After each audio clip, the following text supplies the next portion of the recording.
2003년 7월 어느 날 걸려온 한 통의 전화. 내 동생도 유괴됐던 적이 있다. 그때 도와준 전문가가 있는데 당신에게 그를 소개해 주겠다. 수화기 넘어 들려오는 남성의 목소리에 요시카와는 흔들렸습니다. 그의 딸 유리는 2개월 전 학교에서 돌아오는 길에 실종됐거든요.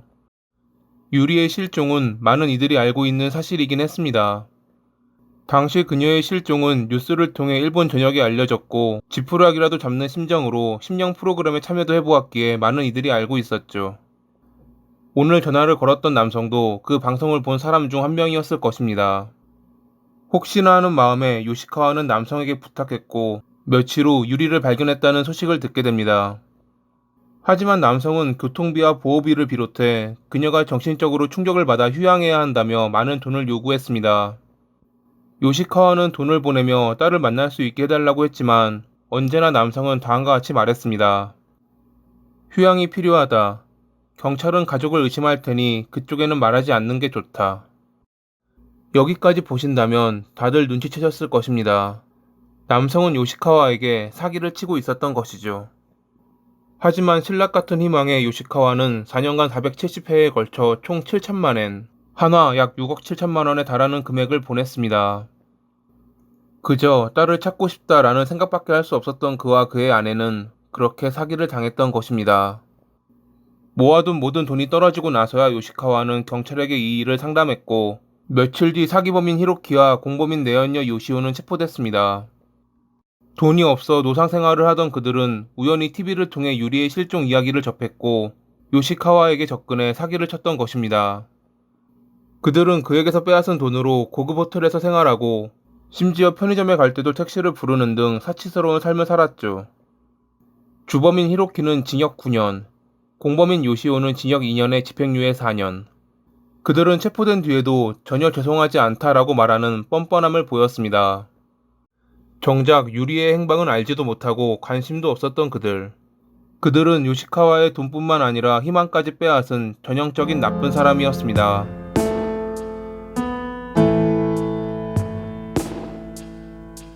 2003년 5월 20일, 일본 오사카 구마토리에서 하교 중 실종된 유리. 평소 그녀는 이웃에 사는 언니와 함께 하교했지만 그날은 사회 견학이 있던 날이라 30분 일찍 끝나는 바람에 홀로 하교한 날이었습니다. 유리는 오후 2시 40분에 동급생 몇 명과 함께 학교를 나왔고 2시 57분에 사거리에서 친구들과 헤어지며 집으로 향했습니다. 2시 59분에 A 지점에서 자전거를 탄 반 친구가 유리를 지나치며 인사를 건넸는데 그것이 그녀의 마지막 모습이었죠. B 지점에 있는 오사카야라는 가게의 주인은 그날 유리가 그곳을 지나가지 않았다고 증언했습니다. 가게 주인뿐만 아니라 B 지점 인근에서 도장 작업을 하던 이들 역시 그녀를 보지 못했다고 증언했고 C 지점에 있는 마을회관에 집회 때문에 모여있던 주민들 또한 그녀를 보지 못했다고 증언했죠. 즉 그녀는 자전거를 탄 동급생과 헤어진 A 지점부터 가게가 있는 B 지점 사이에서 실종된 것입니다. 그날 오후 5시 무렵 집에 온 유리의 오빠는 동생이 없는 것을 이상하게 여겨 부모님께 알렸습니다. 그때부터 유리의 가족들은 인근을 돌아다녔지만 어디에서도 그녀의 모습을 볼 수 없었고 결국 7시가 넘어 경찰에 신고했죠. 경찰은 주변 일대를 수색하는 한편 A와 B 지점 사이 100m 거리의 주민들을 대상으로 탐문 수색을 했습니다. 하지만 그날 아이의 비명이나 이상한 소리를 들은 사람은 아무도 없었다는 것에 경찰은 그녀가 자동차를 탄 범인에 의해 납치됐을 가능성을 염두에 두었습니다. 당시 총 7만 명이 넘는 경찰 인력이 동원됐고 수상한 사람을 본 목격자가 있는지 확인했지만 별다른 실마리는 얻지 못했습니다. 검은색 세단, 붉은색 승용차, 흰색 외건, 흰색 승용차를 보았다는 제보도 있었지만 당시 주변에는 CCTV도 없던 터라 소재조차 파악되지 않았죠. 게다가 이 차들이 유리의 실종과 관여돼 있다는 어떠한 증거도 없었고요. 요시카와는 지푸라기라도 잡는 심정으로 심령과 초능력을 주제로 삼는 한 TV 프로그램에 참여하기도 했고 방송을 본 이가 5월 21일에 국도 2호선에서 노란 배낭을 맨 소녀가 흰색 차 옆에 서 있었는데 유리와 닮았다라는 제보를 하기도 했지만 수사에 진전은 없었습니다. 요시카와와 아내는 딸을 찾는 데 결정적인 제보를 주는 이에게 200만 엔의 보상금을 지급하겠다고 발표했고 그것을 본 히로키와 요시오 같은 나쁜 사람들이 사기를 치기 위해 접근하는 일이 발생하기도 했습니다. 2011년에는 한 인터넷 커뮤니티에 자신이 유리를 살해했다는 거짓말을 올린 이가 업무 방해 및 명예훼손 혐의로 체포되는 일이 발생하기도 했죠. 사건 발생 9년이 지난 2013년, 유리의 실종 당일 인근에서 목격된 수상한 차 가운데 하나인 흰색 승용차에 대한 제보가 들어옵니다. 그날 오후 3시쯤 범행이 발생한 것으로 추정되는 장소 바로 앞길에서 흰색 도요타 크라운 차량과 마주쳤다는 목격자의 제보였죠. 목격자의 말에 따르면 그날 그는 자신의 차를 몰고 정차해 있던 흰색 도요타 차를 지나쳤는데 운전석에 있던 남성이 자신을 노려보았고 옆에는 초등학생 정도의 아이가 타고 있었다고 합니다.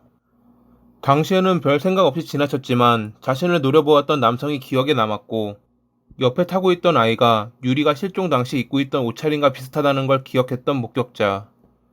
경찰은 목격자가 봤다는 차가 1987년부터 1991년까지 약 2,300대가 판매됐다는 것을 알아냈고 조사를 진행했지만 이번에도 별다른 성과는 얻지 못했습니다. 돈을 노린 범죄였다면 응당 범인은 요시카와에게 연락을 취했을 것입니다. 하지만 실종 당일부터 지금까지 그러한 연락이 온 적은 없었죠.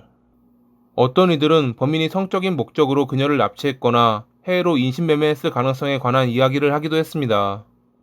또 어떤 이들은 그녀의 실종이 북한과 연관이 있다고 말하기도 했죠.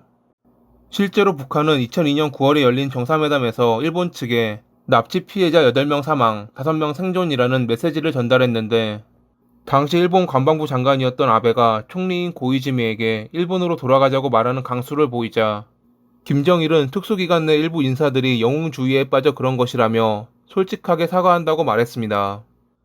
자신들이 일본인을 납치해왔다는 것을 인정한 것이죠. 북한에서 일본인을 납치했던 이유는 공작원에게 일본어를 가르쳐 일본에서 활동할 수 있도록 하거나 일본인인 척 한국에 보내기 위해서였다고 합니다.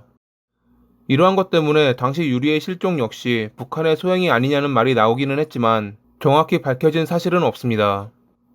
2022년 지금까지 유리는 발견되지 않았습니다. 하지만 요시카와와 그의 아내는 지금도 포기하지 않고 실종 전단을 사람들에게 나눠주며 정보 제공자가 나타나기를 기다리고 있습니다. 유리가 그런 일을 겪지 않았다면 지금은 20대의 평범한 사회인이 되었을 텐데 그 성장한 모습이 도무지 상상이 안 되고 9살 때 생일 케이크 앞에서 미소 짓는 모습만 떠오른다고 말했던 요시카와. 여전히 딸을 찾기 위해 노력하는 그의 바람이 언젠가는 꼭 이뤄지길 바라며 이만 마칩니다. 오늘도 시청해주셔서 감사합니다.